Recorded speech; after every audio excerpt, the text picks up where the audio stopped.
Dear friends, Shabbat Shalom, and this Shabbat we will be reading the Torah portion of Vayigash, the portion where it talks about the reconciliation of Joseph with his brothers when he reveals his true identity, that he's not just the viceroy of Egypt, but he's really Joseph, their brother, and he feels a brotherhood with them, and he wants to bring the family back together.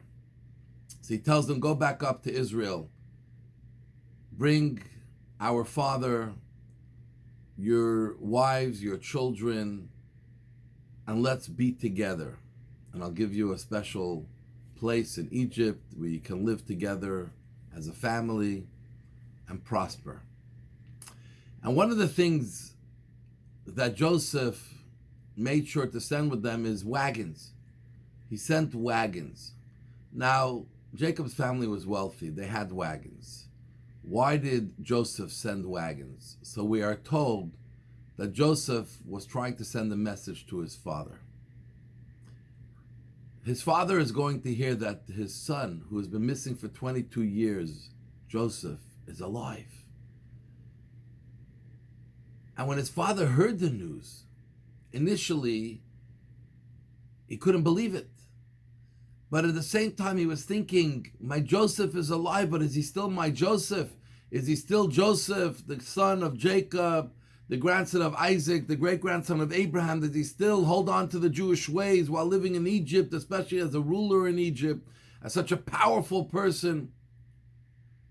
And for this, Joseph sent wagons, because the last subject that Jacob studied with Joseph before this whole episode happened, where he was sold down to slavery 22 years earlier at the age of 17, was the laws of Eglo Arufa, the law related to a person who's found in a field dead, who obviously died of hunger because there was no sign of any violence or arrow in him.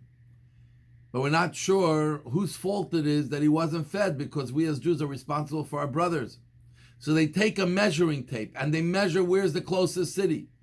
And the closest city carries responsibility, because the chances are that he wasn't fed properly there and he was looking to go to the next city and he died on the way.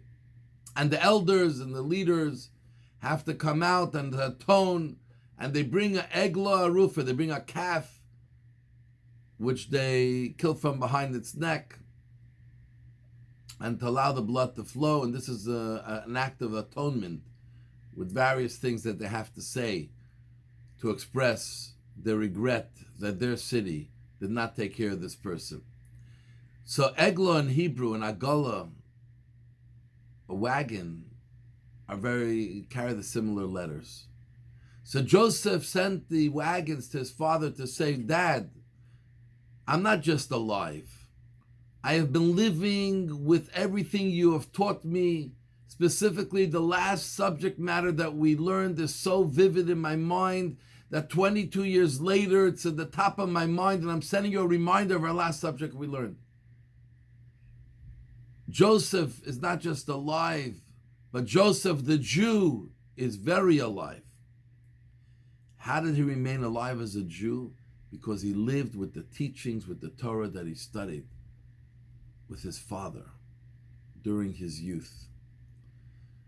And this is a very important message to us, that we all want Judaism to be alive by our children. We want them to feel Jewish, we want them to identify as Jews, we want them to marry Jews.